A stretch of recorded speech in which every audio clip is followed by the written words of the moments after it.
ตอนนี้โสดตอนนี้ยิ่งโสดก็ห้องโสดด้วยนะสำหรับลูกเนี่ยน้องบอกให้ไม่เคยมีตอนนี้สำหรับที่แม่ของพวกเขาว่ามีผู้ใดมีขอมีควรเอาสอนทุกคนสะท้อนมานี่นะ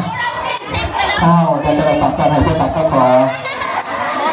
ในส่วนแรกเนี่ยเจ้าสบายดีก็แล้วกันเนี่ยเจ้าเอาไปเลยมาสั่นอันไปเลยในสมองฟังตอนไหนผู้สาวหน่อยว่าสมุนจะให้กันจะแบ่งปัน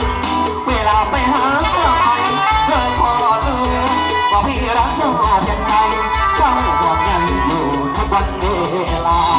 เรื่องปัญญาไม่ใส่ตัวเรื่องครอบครัวให้แกเข้าเป็นธรรมดารอหน่อยนะพี่จะไปหาที่รักจ๋าอย่าเพิ่งน้อยใจ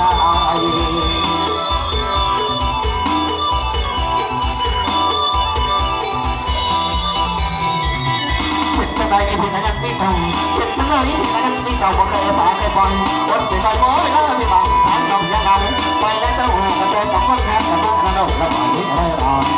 ยอมเสียสาวไม่แพ้ให้ทั้งที่รู้อยู่แก่ใจว่าพี่มีเมียแล้วยังอุตส่าห์ให้โอกาสแมวสื่อจบแล้วรักไม่จางตอนคืนนอนหัวใจโศกเศร้าที่เธอเจ้าตอนแมวห้องลูกเกือบสุดด้วยความบันโงรักเมียรักลูกแล้วยังเป็นห่วง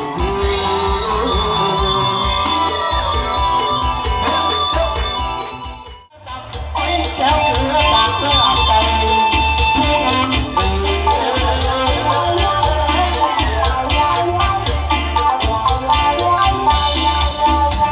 ลอยเอ้ยฝากขอใจไม่หมดแล้วฝากขอใจไม่หมดแล้วสมัยที่ไม่ห้องเรือสมัยที่ไม่ห้อ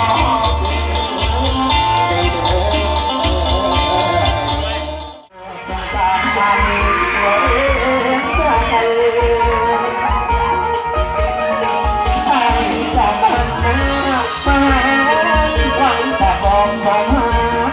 สดใสอยากแต่น้องคนนี้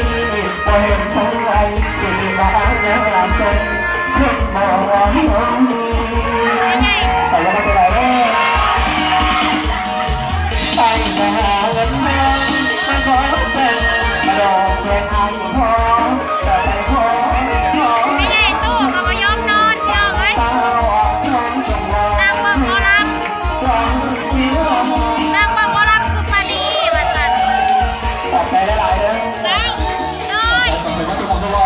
ก็เพลงข้าวเพลงข้าวเลยวะอะไรนี่นี่อะไรเนี่ยเอาเพลงอะไรเนี่ยเป็นเว้นนะวันนะเอาไปเนี่ยวันเอาโอเคเป็นวันเนาะเอาอย่างนี้ได้คนที่มาเดี๋ยวพี่น้องใครรักษาพวกนั้นเลยสื่อสาวดอกเพลงให้พอจะไปขอให้น้องคนนี้ตั้งตาหลอกน้องจงรอวันวิวาผู้เสียผู้เสียสาวเลยคนสวยกันแล้วกันเด้อ